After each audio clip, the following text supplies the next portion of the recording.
నిర్మల కనకవర్ణం ప్రజ్వలత్ పావకం. ఎంతో శక్తివంతమైన టెంపుల్ ఇది. మీ అందరికీ తెలిసే ఉంటుంది అనుకుంటున్నా, బట్ ఇంకా కొంతమంది తెలియని వాళ్ళు ఉన్నారు. సర్వదా సుప్రసన్నం పటుతర ఘనగాత్రం. ఇక్కడున్న ఆంజనేయ స్వామి ఎట్లా వెలిసిండు, ఇక్కడ ఎలాంటి పూజలు జరుగుతాయి, ఎంత స్పెషల్ టెంపుల్ ఇది. జయ కరవాలం రామదూతం నమామి.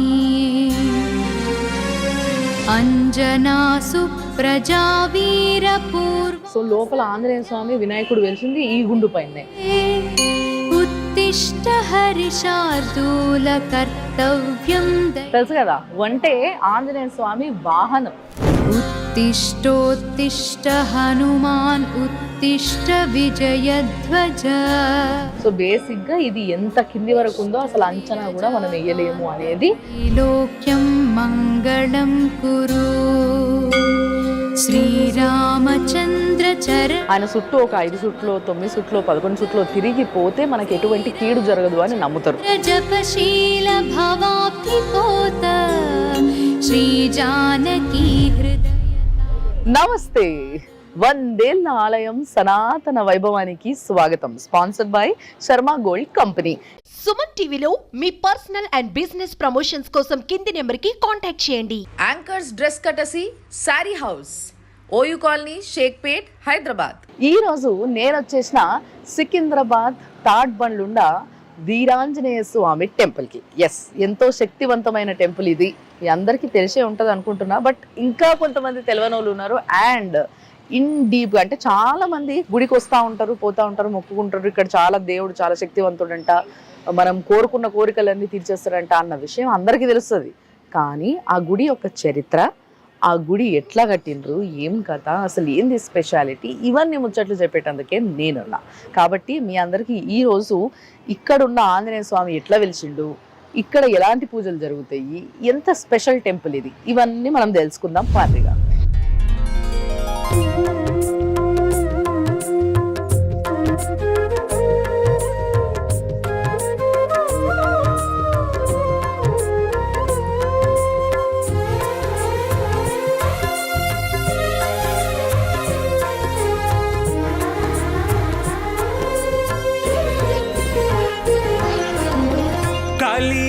కలియుగమెటులైనా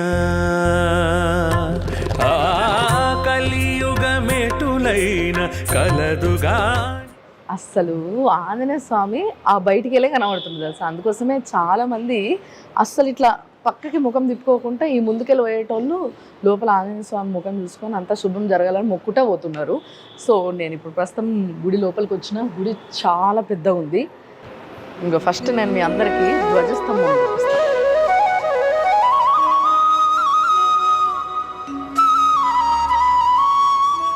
బేసిక్గా మనము ధ్వజస్తంభం అన్ని గుళ్ళల్లో ఇట్లా పంచలోహాలు ఉన్నవి అట్లా చూస్తూ ఉంటాం కదా, కానీ ఇక్కడ మాత్రం వెండిది అన్నట్టు. ఇదంతా వెండి ధ్వజస్తంభం.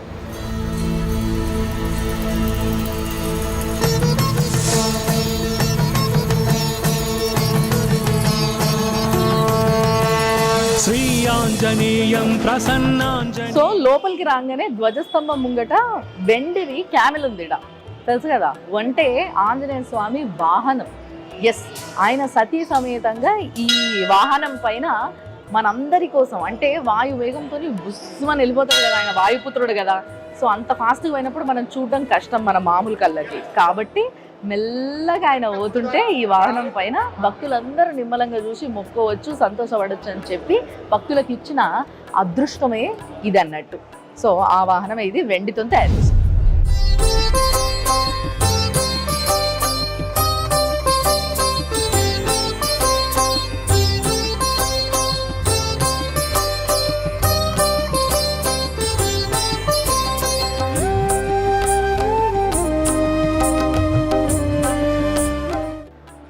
రోజు చాలా మంది భక్తులు వస్తారు ఇడికి. అండ్ ముఖ్యంగా ట్యూస్డే రోజు, సాటర్డే రోజు విపరీతంగా జనాలు వస్తారు. ఇగో ఈ వెనకాలకి వెళ్ళి గుండు కనిపిస్తుంది చూసినరా. ఇది ఏదైతే ఇట్లా గుండు ఉందో ఒక రాయి, ఆ రాయి పైనే ఆ ఆంజనేయ స్వామి స్వయంగా వెలిసిండు అన్నట్టు. అయితే మీకు ఇంకో ముచ్చట చెప్పాలి ఏంటి అని అంటే, ఈడ చాలామంది మామూలుగా ఈ మండలి అని చేస్తారు కదా, అంటే మాల వేసుకుంటారు కదా 41 రోజులు 45 రోజులు, డిపెండ్స్ వాళ్ళు ఏం మొక్కుంటారో దాన్ని బట్టి. సో అట్లా మాల వేసుకున్న వాళ్ళు, అంటే ఆంజనేయ స్వామికి మాల వేసుకున్న వాళ్ళు చాలామంది రెగ్యులర్గా ఇక్కడికి వచ్చి చుట్టూ తిరగడము, ఇక్కడ ఉండడము, వెనకాల రూమ్స్ అవి ఇవి ఉంటాయి, ఇక్కడ ఉండడము, పూజలు చేసుకోవడము, సో ఇట్లా గడుపుతూ ఉంటారు అనమాట. అండ్ చూసారు కదా ఆ రాయిని అందరు ముట్టుకోవడము, లేకపోతే దానిపైన అందరు రాస్తూ ఉంటారు ఇక మన వాళ్ళకి అలవాటు కదా, అవి ఇవి గీకుడు రాసుడు ఇట్లాంటివి చేయొద్దని చెప్పేసి ఇట్లా చుట్టుముట్టు కూడా ఫెన్సింగ్ వేసినట్టు వేసేసారు అనమాట. బట్ మెయిన్గా మీకు అందరికీ తెలిసిందే, ఒకనొక టైంలో మొత్తం అంతా కూడా గుండ్లు బండలు రాళ్ళు గుట్టల్లాగానే ఉండేది మొత్తం అంతా ఈ ఏరియా కూడా. సో అన్న ఒక గుండు పైన వెలిసిండు కాబట్టి మిగతా అంతా మామూలుగా ఏమంటే జనాలు వచ్చేసి ఆక్యుపై చేసేసి ఇల్లులు ఈ షాపులు ఇవన్నీ పెట్టుకున్నప్పటికీ ఈ ఒక్క గుండు మాత్రం అట్లే ఉండిపోయింది. అండ్ దాని మీద ఆంజనేయ స్వామి వెలిసిండు కాబట్టి ఆ పూజలు అప్పటి నుంచి జరుగుతూనే ఉన్నాయి. ఎప్పటి నుంచి అనే విషయం నిజంగా మీకు చెప్తే షాక్ అవుతాం. చెప్పనా? త్రేతాయుగం నుంచి. ఎస్, ఈ కలియుగ పురుషుడు కాదు ఆయన, త్రేతాయుగంలో ఆయన ఇక్కడ వెలిస్తే అట్లే అప్పటి నుంచి పూజలు చేయడం జరుగుతూనే ఉంది. సో ఒక సుప్పు తిరిగి ఇట్లా వచ్చినాం కదా, వచ్చినప్పుడు ఇక లెఫ్ట్ సైడ్ అంటే స్వామివారికి ఇట్లా గర్భగుడికి పక్కనే రాముడు, సీత, లక్ష్మణుడు, ఆంజనేయ స్వామి మంచిగా పాలరాయి విగ్రహాలు ఉన్నాయి. ఎంత క్యూట్, ఎంత ముద్దుగా ఉన్నాయో చూసిండ్రు కదా. నిజంగా శ్రీరామనవమి రాబోతుంది కాబట్టి శ్రీరామనవమికి ఈ స్వామికి ఇక్కడ కళ్యాణం చేస్తారు.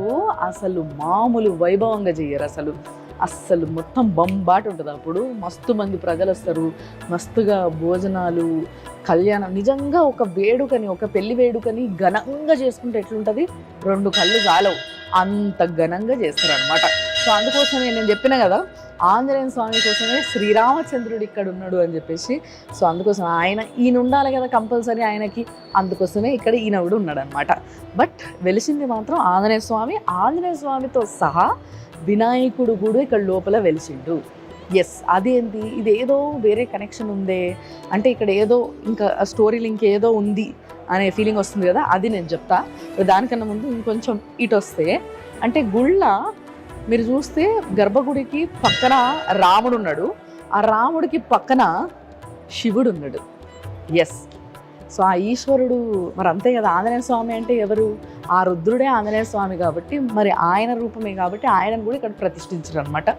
సో శివుడికి ఇక్కడ అభిషేకాలు అవన్నీ జరుగుతాయి బాగా, ముఖ్యంగా శివరాత్రి అప్పుడు ఆ టైంలో.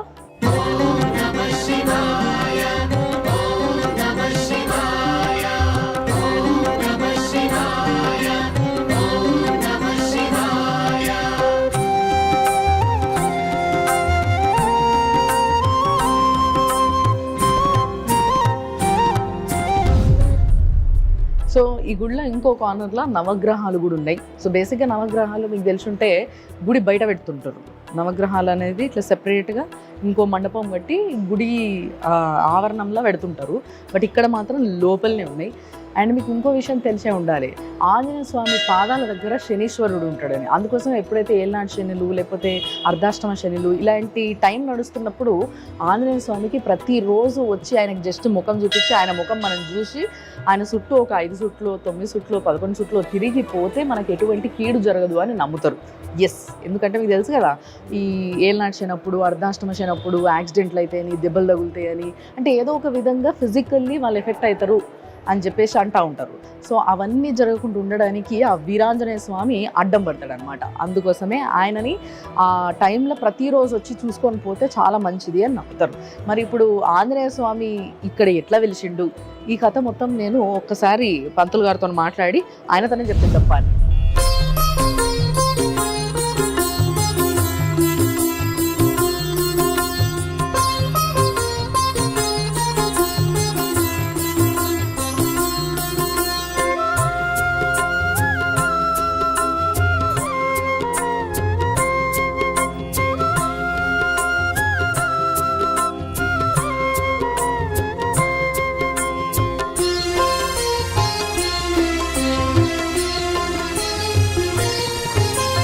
శరణం శరణం హనుమంత స్వామి శరణం హనుమంత పవన కుమార హనుమంత పాప వినాశక హనుమంత శరణం శరణం హనుమంత స్వామి శరణం హనుమంత పవన కుమార హనుమంత పాప వినాశక హనుమంత శరణం శరణం హనుమంత స్వామి శరణం హనుమంత పవన కుమార హనుమంత పాప వినాశక హనుమంత శరణం శరణం హనుమంత స్వామి శరణం హనుమంత పవన కుమార హనుమంత పావన చరిత హనుమంత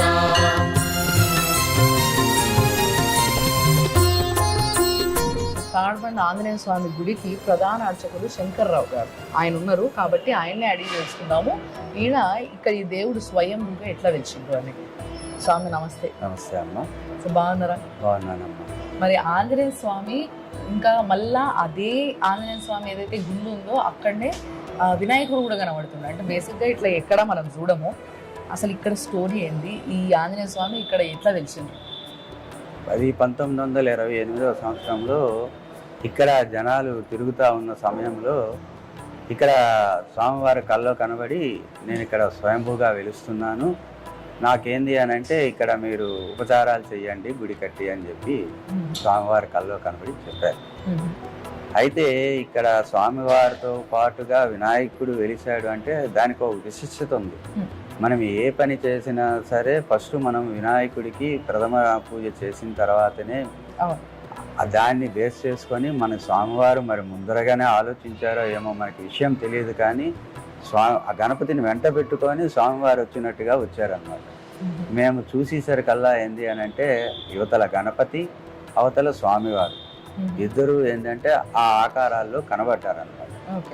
ఆ చూసిన పూర్వీకులందరూ ఏంటంటే ఇట్లా స్వామివారు వెలిశారు అంటే ఈ స్థలం అంతా ఒక అడవిమయంగా ఉంది.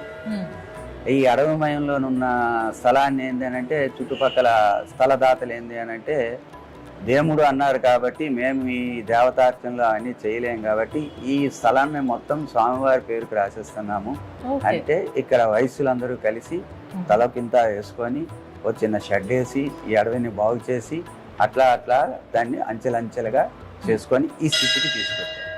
తాడుబందు అని ఎందుకు వచ్చిందంటే ఇక్కడ ఈ చుట్టుపక్కలంతా తాటి చెట్ల మయమై ఉండేది. అందుకు ఆ తాడుబందు భవపాస హరిపురము అన్నది ఒకప్పుడు దీని నానుడి. దాన్ని అట్లా తయారు చేసుకొని రాను రాను క్రమేణా ఈ రోజుకి అది తాడుబందు అయిపోయి ఉన్నదన్నమాట. తాడుబందు వీరాంజనేయుడు, మన స్వామివారు వీరాంజనేయుడు. అంటే ఇంకొకటి ఏంటంటే స్వామి ఎక్కడ ఏ ఆంజనేయ స్వామి గుళ్ళో కూడా మనము చూడని ఒక దృశ్యం ఇక్కడ ఉంటది. ఏంటి అని అంటే ఆయన సతీ సమేతంగా విగ్రహాలు ఉంటాయి. అక్కడికి వస్తుంది వీరాంజనేయ స్వామి, దాసాంజనేయ స్వామి, అభయాంజనేయ స్వామి, పంచముఖ ఆంజనేయ స్వామి, ఇట్లా మనం ఏ స్వామిని తీసుకున్న ఆంజనేయ స్వామిని ఆంజనేయ స్వామి ఒక్కడనే చెప్తారు. కానీ ఆయనకి భార్య ఉన్నది, పెళ్ళయింది. ఆయన భార్య పేరు సువర్చలాదేవి. అది ఏంది ఆ వృత్తాంతము అని అంటే సూర్యుడి దగ్గరికి చదువు గురించి అనేసి స్వామివారు వెళ్తారు. వెళితే నవ వ్యాకరణ పండితుడై ఉండాలి అని అంటే పెళ్లి చేసుకొని ఉండాలి అన్నది ఒక నియమం, శాస్త్ర నియమం. అయితే సూర్యుడు ఏంది అని అంటే 4 వ్యాకరణాలు నేర్పి ఆపేస్తాడు. అట్లా కాదు, నవ వ్యాకరణాలు నేర్చుకోవాలి, నేను అప్పుడే కదా మహాపండితుడిని అవుతాను అంటే నువ్వు వివాహం చేసుకుంటే నీకు నవ వ్యాకరణాలు నేర్పుతాను అంటారు. వివాహం చేసుకుంటే నేను బ్రహ్మచారిని ఎట్లాగవుతాను అంటారు. మానవుడు మనిషికి మగవాడికి 3 దశలు ఉంటాయి. ఒకటి బ్రహ్మచారి, రెండవది గృహస్థ బ్రహ్మచారి, మూడవది వివాహిత సంసారి. అయితే నువ్వు బ్రహ్మచారి, గృహస్థ బ్రహ్మచారి అవు అంటే పెళ్లి చేసుకుంటే నువ్వు గృహస్థుడు అవుతావు. గృహస్థుడైన వాడికి నవవ్యాకరణాలు నేర్పడానికి అర్హత ఉంటుంది. కాబట్టి ఈ లెక్క ప్రకారంగా నువ్వు పెళ్లి చేసుకోవాలంటే అప్పుడు సువర్చలాదేవిని పెళ్లి చేసుకుంటే సువర్చలా సహిత వీరాంజనేయ స్వామి. అయితే పెళ్లి చేసుకుంటే ఎవరైనా పెళ్ళాం ఊరుకుంటుందా? ఊరుకోదు కదా. నేను పెళ్లి చేసుకున్నాడు, నువ్వు నేర్చుకోవడానికా, నన్ను బ్రహ్మచారికి ఉండడానికా? కాదు, ఈ కల్పంలో పెళ్లి చేసుకుంటే వచ్చే కల్పంలో మీ ఇద్దరికి లోక కళ్యాణార్థం వివాహం జరుపుతారు అంటారు. ఓకే. అందు గురించని జ్యేష్ఠ మాసంలోని వచ్చే త్రయోదశికి స్వామివారికి కళ్యాణం జరుగుతుంది. అట్లానే ఏంది అనంటే మనకి ప్రధాన ఆలయం ఆంజనేయ స్వామి. ఓకే. ఈ ప్రధాన ఆంజనేయ స్వామికి పక్కన ఏంటంటే మనకి విఘ్నాలు కలగకుండా చూసుకోవడానికి గణపతిని తీసుకొచ్చారు. ఇది ఈ కాంబినేషన్ ఎట్లా ఉంటుందంటే ఇందాక మీరు చెప్పినట్టుగా ఎక్కడ దొరకదు. కానీ స్వామివారు ఏంటంటే నన్ను కొలిచిన తర్వాత గణపతిని కొలవకపోతే విఘ్నాలు కలిగిస్తాడు ఏమో అన్న ఒక దీని మీద గణపతి సమేతుడే మనందరినీ ఆశీర్వదించడానికి స్వామివారు ఇక్కడ వచ్చారు. ఇక దీనికి అనుబంధంగా ఉపాలయాలు ఉన్నాయి. ఈ ఉపాలయాల్లో మొదటిది రాముల వారిది. ఇక ఆయన గురువే కాబట్టి రామనామం చెప్తే ఆయన మురిసిపోతాడు కాబట్టి కంపల్సరిగా ఆయన ఉండాలి కాబట్టి ఉపాలయాలు ఆ రాములు ఉపాలయం పెట్టాం. అట్లానే శివుడు ఉపాలయం ఉంది.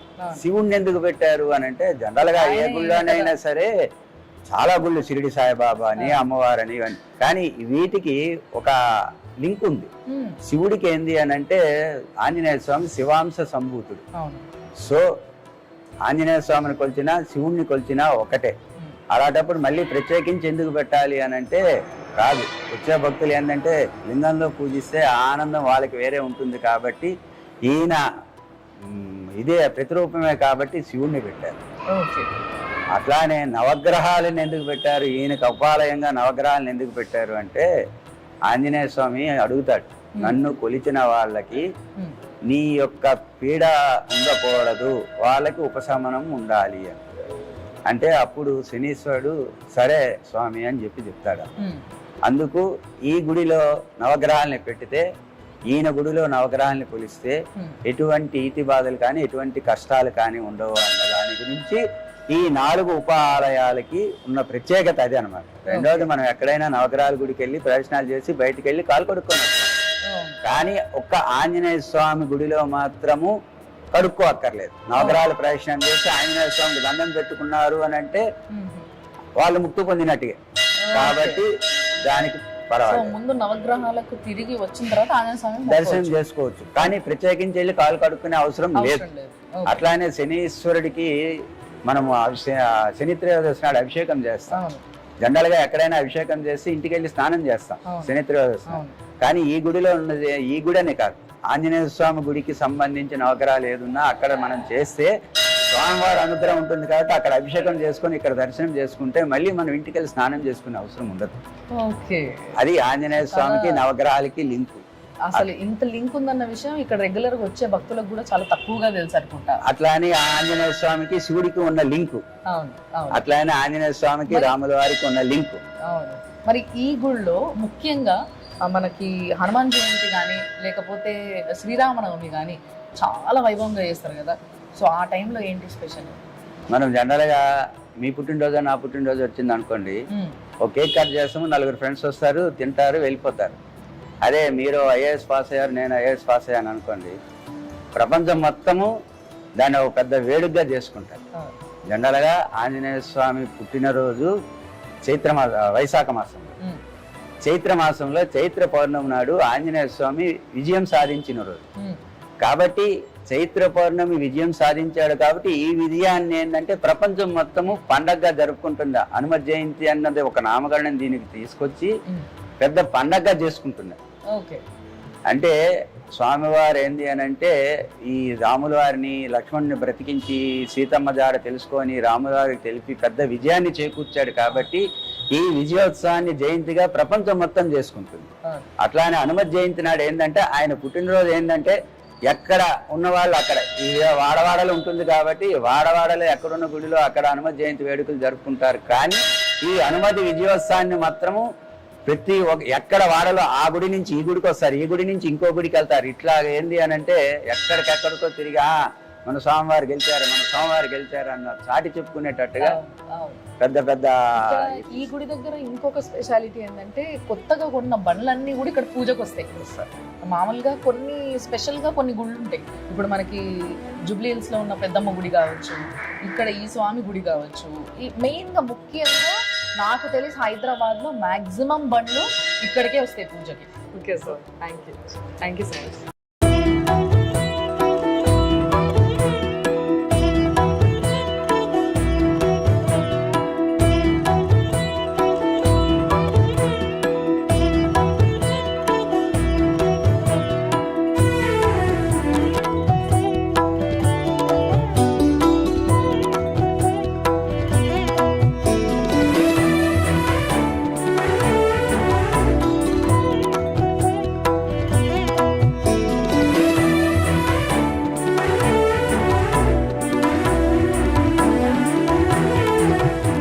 ఇప్పుడు ఇక్కడ ఈ గుండు కనబడుతుంది కదా, అంటే ఇదే యాక్చువల్గా గర్భగుడి లోపలికున్న గుండు కూడా ఇదే, అంటే కంటిన్యూయేషన్ దాన్ని. సో లోపల ఆంజనేయ స్వామి వినాయకుడు వెలిసింది ఈ గుండు పైనే. అయితే వీళ్ళు ఈ గుడి కట్టేటప్పుడు దీనికి కింద ఫౌండేషన్ కోసం అని తోతారు కదా, సో అట్లా తవ్వినప్పుడు ఈ గుండె ఎంత పెద్ద ఉందో దానికి 3 రెట్లు లోతుకి తవ్వినా కూడా ఆ గుండె ఇంకా అయిపోతలేదంట. అంటే దాని అంత ఎక్కడుందో అసలు తేల్చుకోలేని పరిస్థితుల్లో వాళ్ళు సరేలే ఇంకా వదిలేయండి, ఏదో అదొక స్వామి లీల కాబట్టి దాన్ని మనం ఏం డిస్టర్బ్ చేయకుండా అది వదిలేయాలని చెప్పేసి ఇంకా వాళ్ళకి ఎంత అవసరం అంత తవ్వుకొని అక్కడ నుంచి గుడి కట్టడం మళ్ళీ ప్రారంభించారు అనమాట.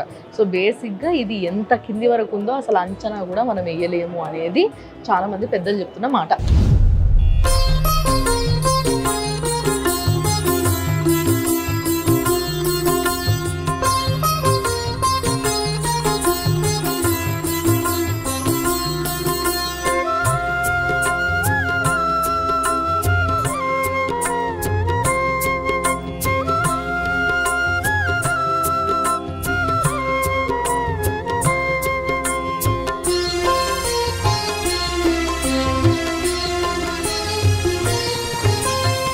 శరణం శరణం హనుమంత స్వామి శరణం హనుమంత పవన కుమార హనుమంత పాప వినాశక హనుమంత. శరణం శరణం హనుమంత స్వామి శరణం హనుమంత పవన కుమార హనుమంత పాప వినాశక హనుమంత. శరణం శరణం హనుమంత స్వామి శరణం హనుమంత పవన కుమార హనుమంత పాప వినాశక హనుమంత. శరణం శరణం హనుమంత స్వామి శరణం హనుమంత పవన కుమార హనుమంత పావన చరిత హనుమంత.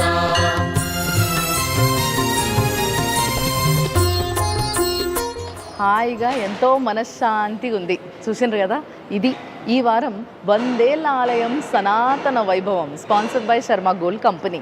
మరి మనకి సిటీలోనే ఇంత మహిమ గల గుడి ఉంది అని అంటే ఎవరైనా మిస్ అవుతారా? అందుకోసమే ఎవరైనా మిస్ అయిన వాళ్ళు ఉంటే తప్పకుండా వచ్చేసేది సికింద్రాబాద్ దగ్గర ఉన్న థర్డ్ బండ్ వీరాంజనేయ స్వామి గుడికి. తప్పకుండా ఇడికి రావాలి, దర్శనం చేసుకోవాలి, ఆ స్వామిని మనసారా మొక్కుకోవాలి. నమ్మకంతో అన్ని కోరికలు తీర్చేస్తాడబ్బా. మరి చూస్తూనే ఉండండి Suman TV. Anchors dress courtesy sari house, OU colony, Shaikpet, Hyderabad.